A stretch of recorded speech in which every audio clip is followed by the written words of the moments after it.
I can hear it in my head, so it's okay.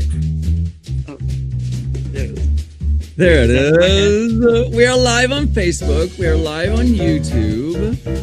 Let's hit the go live on the Instagrams. Okay, but just And one we are question. live on TikTok as well. Welcome to the Working Actor NYC. This is our live podcast. Do you hear the music too, or is it just in my head? I can hear it. That's so interesting. I can hear it on your end, but I can't hear it on my end. Don't know why.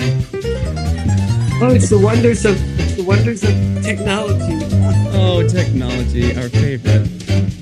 All right. I love That's it. enough of that. I love that music. It I is hear- fun, isn't it? It's something joyful about it. And it seemed a little New Yorky to me. That's why I wanted to include it. Where'd you get that music anyway? Oh, you know, some free, royalty-free website. Isn't that sad? Somebody made that music up. They should be getting paid for it. Well, They're but they also, you know, made the choice to make it available to us for free. Maybe it was So, written by AI. uh, It's only a matter of time. I know that those things exist, but they don't sound very good to me. I've listened to some of them because I did audition some, and I was like, that doesn't sound like good music. This sounds like good music to me. Yeah.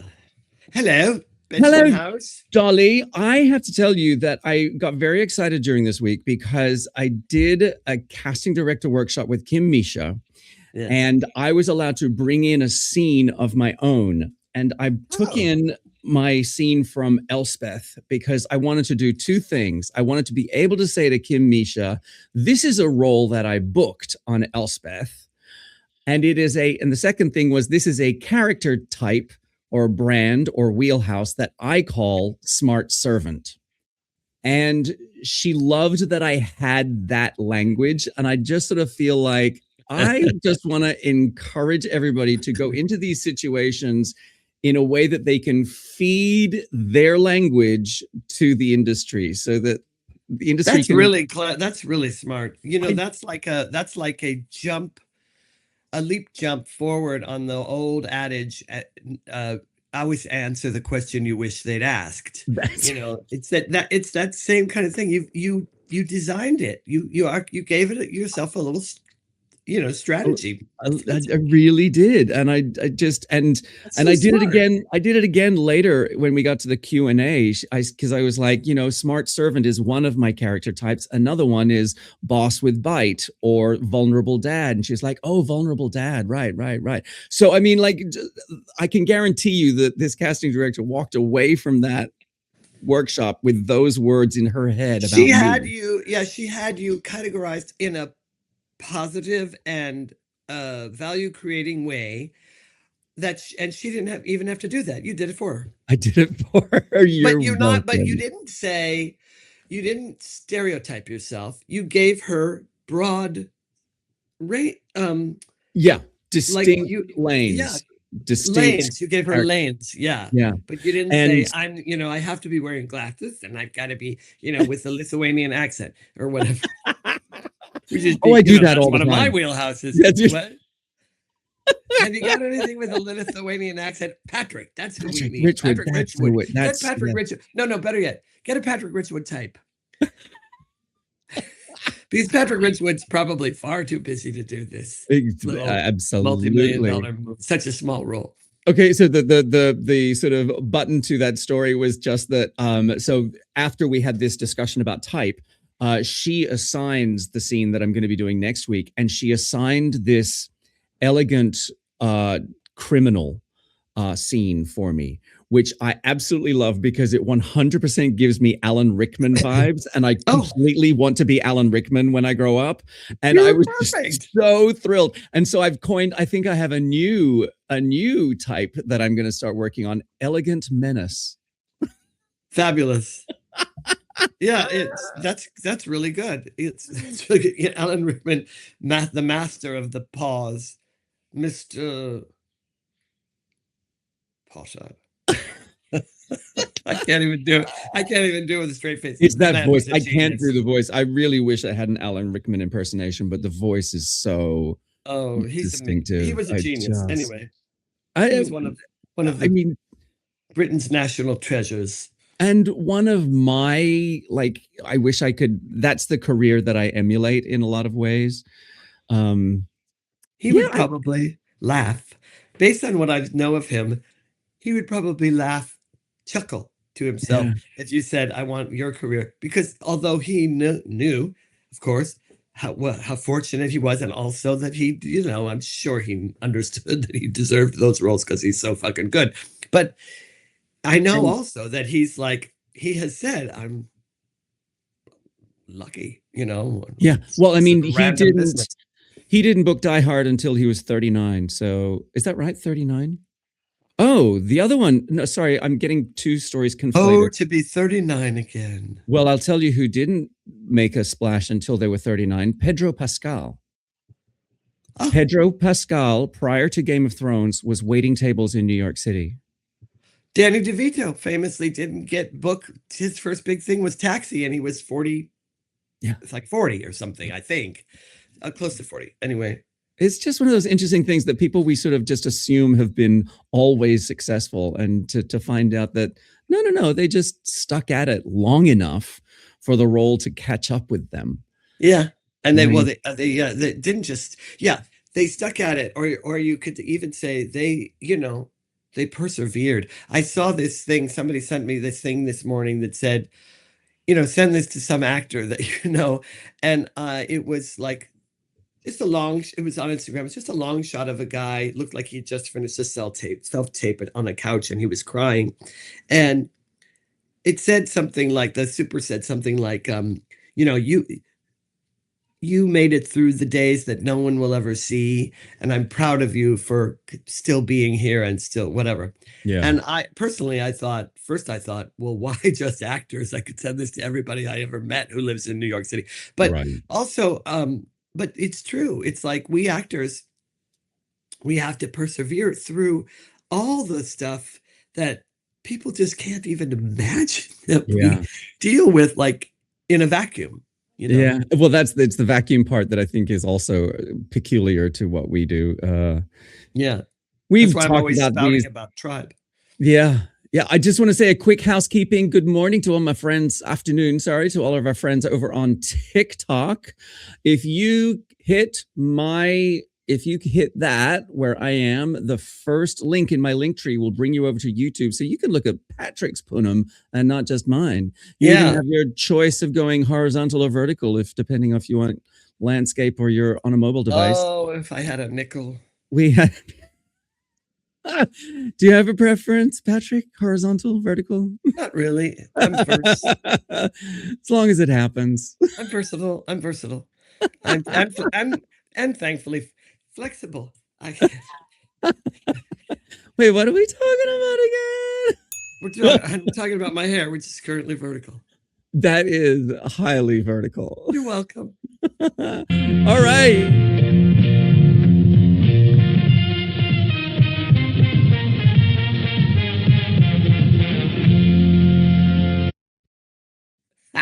I don't know why that makes me so happy. It just does. Even when there's no feature presentation, it's just, we should just play it every time anyway. It just randomly at some point. But here's the question that we wanted to sort of go on about a bit today is, when you walk into a room full of people in your industry, what's the first thing your brain starts measuring? Now this, and it applies in almost, why does every room feel like an audition to a point? It doesn't have to be an audition room, but anywhere where there's industry folks, part of my brain, I think, automatically thinks this is a bit of an audition. Like I am testing myself or being tested. Am I making that up? That's very, very interesting, Benjamin. Now let's talk about that. How does that make you feel? No, actually, that's such a good question, because I don't believe the listeners at home, the viewers at home, know that necessarily. Maybe they do. Actually, they must, because of your posts. But you recently went to the Tribeca Festival. Tribeca Festival for the premiere of your little film that your little short film that you film, were in. Daddy's Little Meatball, was selected. I didn't know this until later, but there were 5,000 short films entered into consideration for the competition, and only 87 were selected. And Daddy's Little Meatball was one of them, and I'm super proud of that. And because it is a really, really good little film, and I'm really, really proud to be a part of it. But being at a film festival is an experience that I have not had before. Right. And I am, you may find this hard to believe, I am notoriously introverted when it comes to meeting new people. This is true, people. Viewers, this is true. Like, for some reason, when I was younger, I was really good at being the life of the party and walking in and being confident and chipper and whatever. And now I find that really difficult. It's tiring. It is literally tiring to me. Well, it's tiring to anybody going through that kind of that's a hamster wheel, a mental hamster wheel you're on, for sure. Of course it's tiring and it's stressful and it takes something out of you. And I think that's why introverted or extroverted people who have that going on avoid it. They avoid it, or they stigmatize it. They poo-poo it, which we can talk about a little bit. Yeah, well, for me, it was more a case of like I've tried to deal with it head on in the past by like opening night parties, for example. I have given myself a task of saying like, I'm going to not leave this party until I have a selfie with every single person in the cast or creative team, right? Mm-hmm. Just as a way of making sure that I don't just bail because I'm uncomfortable. Yeah. But as a way to sort of keep me in the room for a reasonable amount of time. And people don't know, a lot of people don't know, actors will know, well, theater actors will know this. I'm not so sure about film and TV actors. You have to have this experience over and over again. But when you're doing theater, opening night is a work night, unless the show has sort of already arrived at its pinnacle. Like if it's an opening night on Broadway, let's say, or off Broadway, or it's a I don't know, it's a one and done. It's a celebration, and you get to go.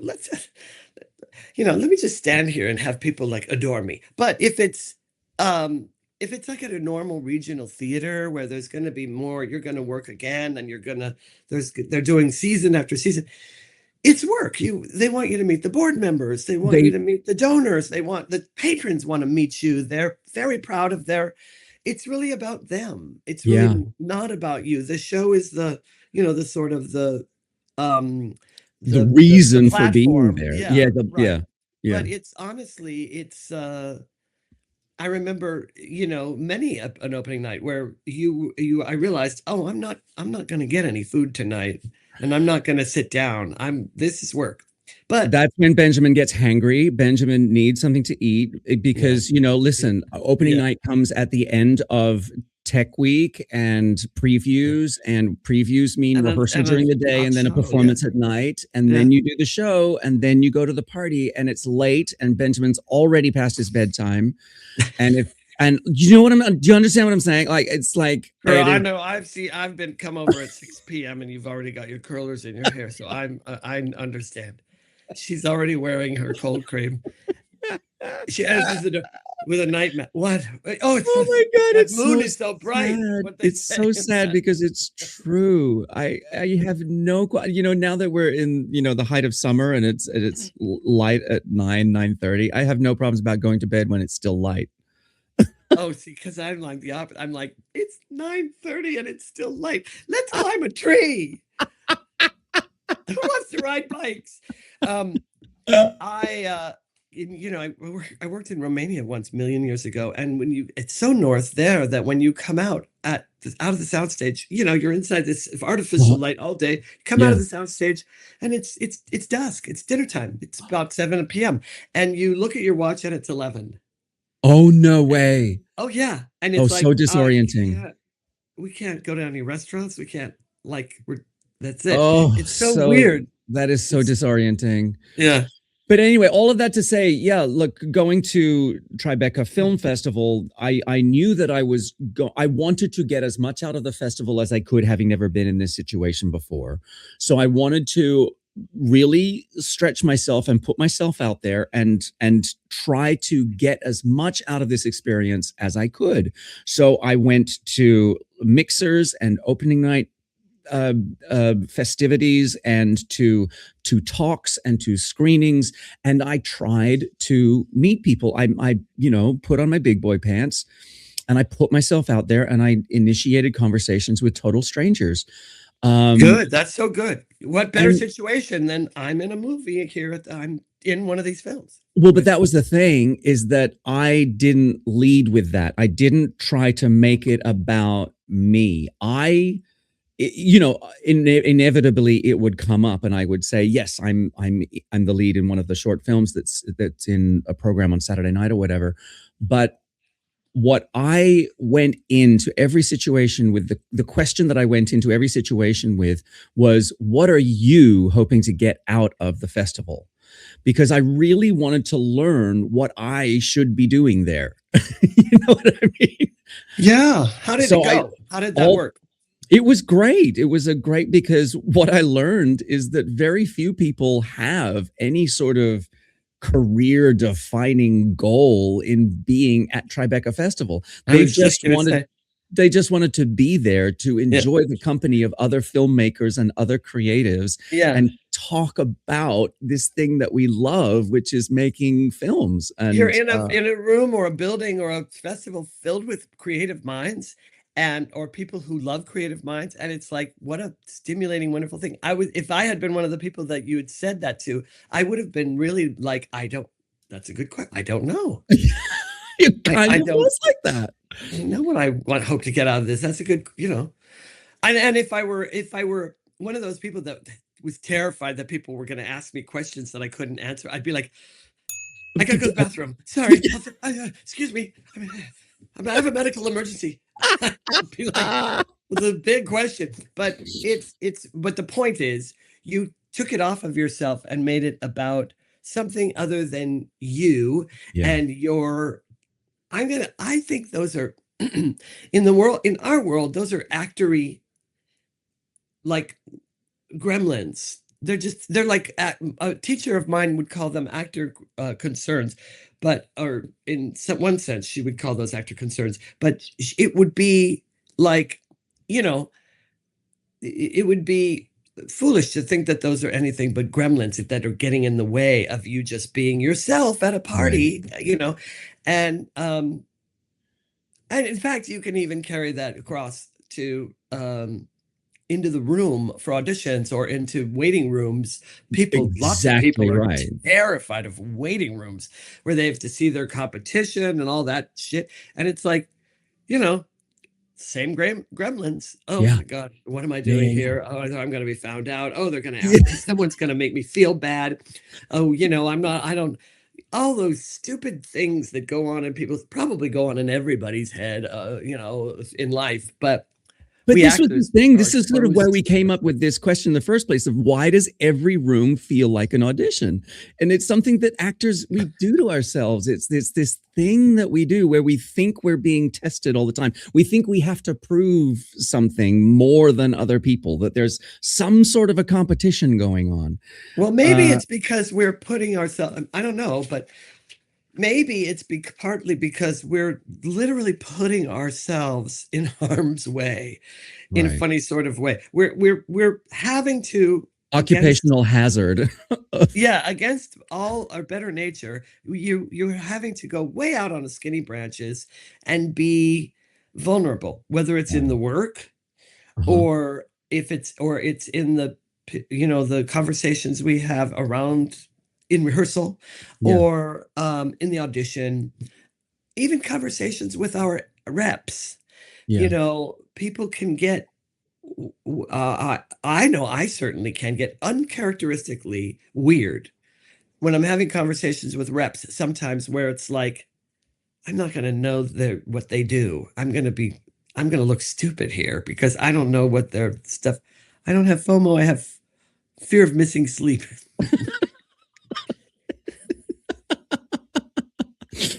Oh, thanks, That's funny. Summer. Yeah.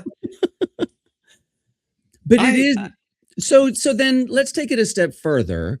Like in those situations where we find ourselves in that room full of industry people or whatever, why does the word schmoozing have a negative connotation? oh, that's a great question. That's a great question. Have you noticed that there is a big bias against schmoozing, Yeah, which is a term that we just put right onto networking or right. partying or like, Just hey, meeting people. so and so, there's a party at Julia Roberts' house. Come with me. Oh, I'm terrible at schmoozing. What the f Right. are you talking about? Nobody It's a party. Okay, yes, people will be doing business there. Of course, it's naive to think that they won't. That doesn't mean I have to. right. Oh, I that's a I good way of putting it. that's let them do that. I'm the guy that jumps in the pool with all my clothes on. That's my job. Hello, I know my job. Know your role. Actually, sometimes it really does come down to that. Sometimes one has to remind oneself, well, what what do I normally pride myself on bringing to a situation? Oh, I bring my sense of humor. I bring my sense of mischief. I bring creativity or like whatever it is that you're proud of, bring that to the Yeah. party. You don't have to bring a strategy. That's somebody Right. else's So wheelhouse. so then yeah, where did we conflate just going to a party with schmoozing, which does have this like negative thing Because to it? How Hollywood did we parties are legendary for being places of business, and that you that's need true. to? But as actors, like if I'm an actor producer, it'd be great if I were that savvy and I could say, I could talk about the ins and outs of what's coming down the pike and who's Uh-huh. pitching what and who's going to die on the vine and who's out tomorrow, all that stuff. I'm so glad I'm not that guy though, because I'm a more of my heart is in my art form Uh-huh. than that. So The I'm business grateful that side. I'm not You're divided. Yeah, I'm right. probably woefully undivided. Like I've said to you before, I when I go into a party like that, that's like could be intimidating. I'm either too uh self-centered, or I probably think I'm just too oblivious to realize that I should be nervous. Well, So I just had to, that's kind of the because thing. Like if I am certain that at Tribeca Festival, William Tell said it is an undesired outcome for me too. William, I'd love to know more about oh, I that. thought you were gonna do a quote from No, no, William no, Tell. no, no, no. Okay. That's one of our viewers over on TikTok contributing to the conversation. But the, Exactly. the interesting thing about what you just said is like I feel like this happened at Tribeca, that there were probably very important people in the room who were able to make decisions about distribution for films that had nothing to do with me, blissfully unaware. I didn't know who they were, and I didn't know that there was nothing for me to do. It wasn't, it's not why I was there. But there is I something would about love to be the guy that goes, of course I know who you are, Mary Lou. It's so nice to see you. And you won't remember, but I auditioned for you once and I've, or like that. I'd love to have that kind of memory. I know people with that kind of memory. I really do. right. But that's because I'd like to be smart. I mean, smart in that way, and I'm not. I'm not. I'm I, my memory is like it's I Benjamin, have isn't it? I was gonna exactly what I was gonna say. I have such terrible like facial recognition and name association with faces that I'm so bad at being a casting I director. I just Years ago in New York, awful. ran into my agents, a group of my agents, a week after signing with them. Didn't know who they were. We were on Central Park South. Patrick, hi! Oh my God, we're all out to lunch. Hi, how You had fun! no idea who they were. Yeah, no, and I mean, I don't even know if I pulled it off. I really don't. I pulled it off. If I'd had to, if I was with a friend, I would have been a goner because then I would have had her to introduce her. I'd been like, Benjamin, this is a bunch of people. I have no idea who they are, but clearly I know them, and maybe they've been to my house, or perhaps I've slept with one or two of them. Well, that's what That is probably where my brain would go on a street in New York City. So William did elaborate over here on TikTok. I wish I could put these comments up. William says, I was at a party with John Lithgow. He read part of his kid's book where he referred to koala bear. Unfortunately, I corrected him, telling him koalas are marsupials, not bears. He's hated me since. That's funny. Thanks for sharing that. Good on you for providing an excellent cocktail story for John Lithgow over through the ages, because I'm sure he's repeated that because that's fucking funny. And somebody stopped me and said, I beg your pardon. Then some asshole stopped me and said they're not I know you've written this whole book, but perhaps you should have consulted with me before you started, because you've made a tragic mistake. Oh my God. You gotta, John, William Tell, you gotta have a sense of humor about this stuff. You gotta have a sense of humor about this or shit. you'll crawl under the bed and turn into a pea. Otherwise, it feels like you're just trying to survive this shit, and you're supposed to be enjoying it. Right. Listen, I don't think you're.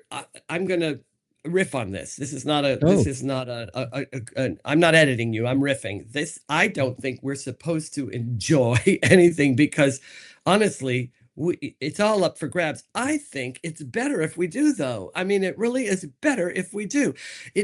Somebody said one time, a long time ago, I know this is a common thing to say now, but at the time I'd never heard it.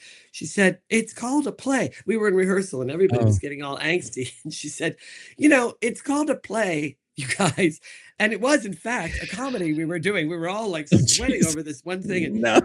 I was like, oh, right, it is, isn't it? Yeah, that's probably why they named it that, because we're playing. So, anyway, but my point is, even if I say I'm supposed to, I'm making myself wrong again. That's how come I go, look, it's gonna be better for me and everybody around me if I figure out a way to have fun with this. If I'm having a good time with it. Yeah.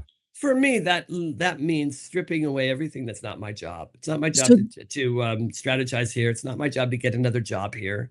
It's not in fact, at an audition, I have to do that. It's not my job to get a job here. I'm not here to get a job. Oh, right. Oh my God. My most successful auditions where I don't give a shit about the job. I just want to show the work that I've really enjoyed putting together for this moment.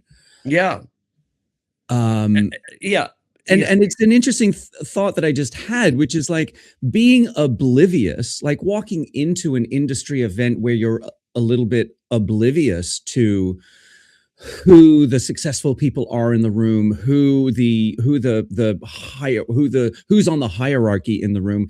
Being oblivious to that is kind of a blessing. Yeah, it frees you from any obligation to try to navigate it. I don't know. This is where my insecurity kicks in. What you just said, because there are times when I've left the room and gone, oh, that's the person who runs the theater. I didn't, you know what I mean? I didn't know. I forgot.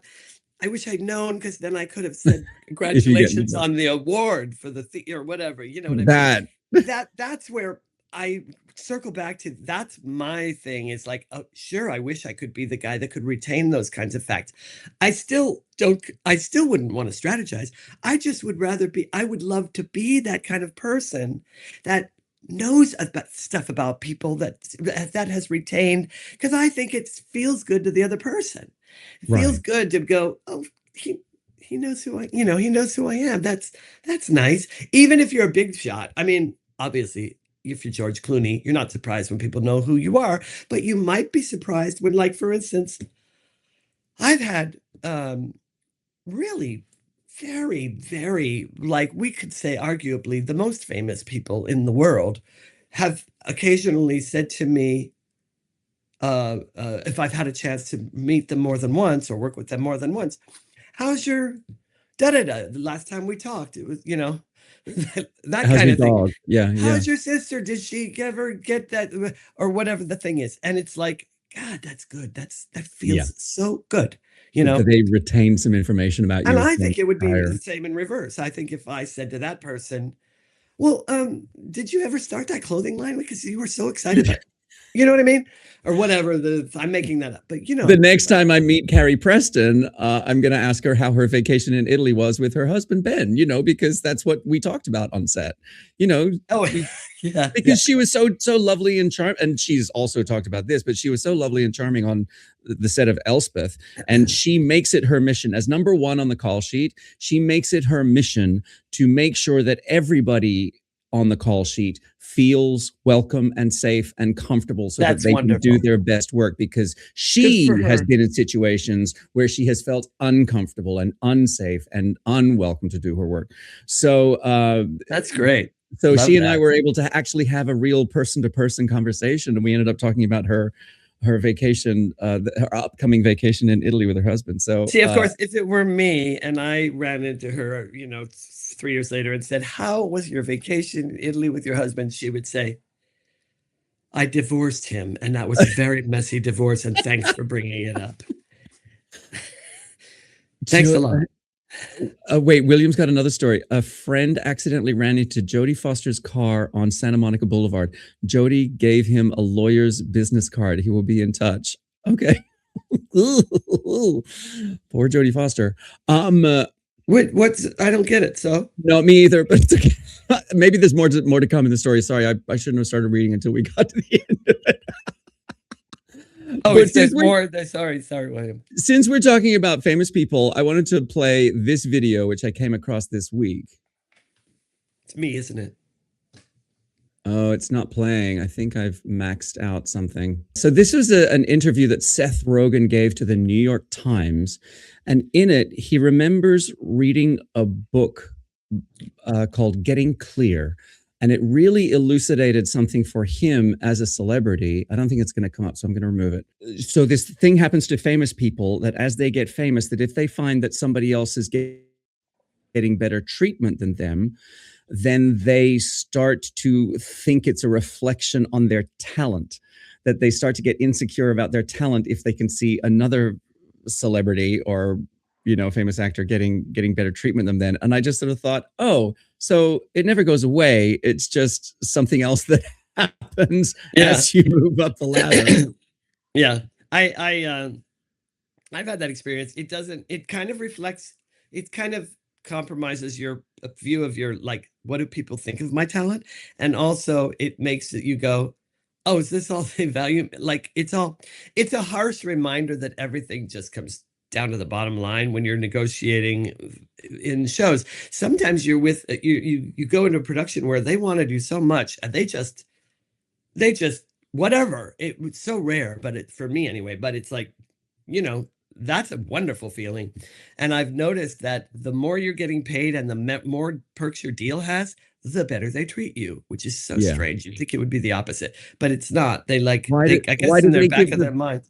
Why do they give the free gifts to the people who have all the money? They can pay for it. I don't know about you, but I have walked into my hard won half banger, to get changed and find that I'm the, everybody else has their own trailer. It's like the whole thing. And you're like, oh, okay, well, I was pretty proud of myself a second ago, you know what I mean? Like that. Hello, Benjamin? You're frozen.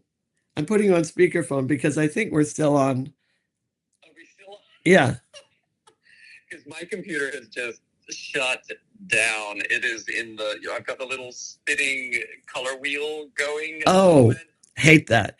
All right, well, do me a favor and FaceTime me, and I'll point it towards the camera because I think we're still on. I don't know. Oh, I like that. I just switched over to FaceTime. Yeah. And now, welcome to the world of technology, where we struggle through. Well, I mean, then we're into wrap-up territory, which is where I sort of feel like the quicker I can take the focus off of myself, the better I perform. Yeah. In all sorts of situations. As long as, like in an audition situation, as long as I can put the focus on the work that I'm doing, right, rather than whether or not Benjamin the person is making a good impression upon this creative team, then the work is much better. Yeah. And I think the same thing is true in sort of industry party vibe situation, whether that's at a film festival or at a, at a mixer or a workshop or anything like that. The more I can make the experience about the other people, the more comfortable I am. You know what? I'm going to piggyback on that. The basis of my coaching business, which I haven't really been doing lately, but now it's going to come back. So stay tuned, viewers. My company is called Fear Schmear because it started with me using the tools that I think good actors have been using for hundreds of years to as the art form has changed and developed and grown and so forth, in order to help people overcome stage fright or speaker anxiety. And now it's turned into life coaching or acting coaching because it applies to everybody, which I didn't know when I started it. And that is, it's not about, it's about taking your attention off of what it is you think you're being asked for, whether it's your time or what it is it's taking your attention off of what it is you think you're asking of your audience, whether it's their time, their attention, their love, their money, in some cases with businesses, and putting it onto what it is you offer. And what you offer can be anything from your take on the story in the show to your listening. You may be an excellent listener that night, and you're offering somebody a real good listening. And that is important to people. That makes them feel good. That makes them feel heard. And if you can go to a party and make somebody feel better than they felt when they, when they got there, I think that's a pretty good goal. And I don't mean like in a manipulative way, but like by being your best you. So I think I don't know if that's convoluted or not, but I think it traverses all the different rooms in the house. It's audition rooms, it's rehearsal rooms, it's the stage, it's the set. I've been on too many to count, commercial campaigns where 30 people from the ad agency are pacing in the dark, worrying about this little detail or that little detail, or did he hold the burger right or whatever. And the director's trying to do, negotiate both worlds. And that I don't know what's happening. I'm back in the studio and you are there. So I'm going to hang up this phone call. Are you there? I am not, but I'll work on that in a second. But wait, just stay on. There I am. Okay, wait, hold on. No, you're going to get an echo.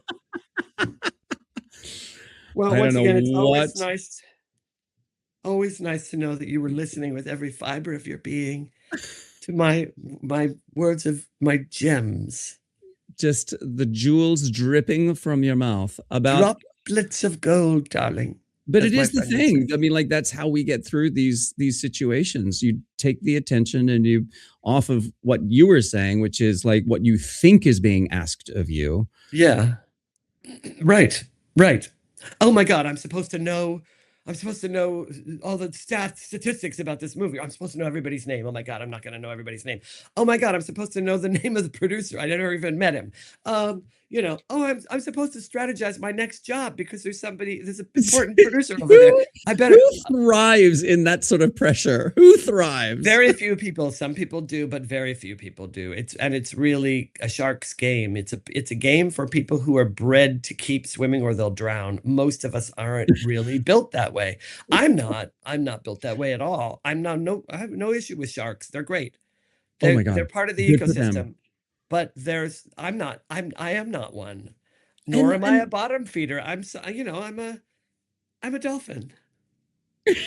But I sort of wonder out loud if the sharks, as you call them, the people who are good at that and who are I mean that like they swim or they drown. I don't mean it like they're out for blood. I don't mean it. No, not that sense. But I mean, I'm going to posit that the people who are great at going into a party, knowing exactly who everybody is and what opportunities are available and whether or not they can make themselves part of an equation just by going to a party, I don't necessarily think that those people are the most successful actors. Right. They're great strategists. Whether or not they're the most successful actors is completely separate. They're distinct. And I just realized something else. When you said that, I just realized I know people like that for sure. I don't like them. There you go. Would you have them over for dinner? No, I really wouldn't. No, I wouldn't, because they would bore me. And a lot of those people, honestly, they just can, if they're not talking about themselves, they're not listening. They're not invested in anything anybody else is saying. It's really amazing. And I've worked to make sure that each and every one of those people is out of my circle, because I'm not interested in being drained by them or being bored by them or being taxed by them. I don't want all that energy around me. It's toxic. I don't like it. And I've you've been there. I've done it. I've gone, nope. Sorry, I love you or not. But Well, I hope this discussion has been helpful to our friends, and we'll be right back here in 2 weeks with another delicious, technical glitch-free afternoon of discussing the things that light us up as actors. Friends, we will. Hello. I like long walks on the beach. And Mai Tais. All right, friends, if you want to know more about The Working Actor NYC, you can check out our website, theworkingactornyc.com, or follow us on social medias, The Working Actors NYC on TikTok and Instagram and YouTube and Facebook. We're all over the place. Is it social medias or is it socials media? It's like, is it like attorneys general? I don't know. Socials media. I like it. All right, friends, we'll be back here in 2 weeks. We'll see you then.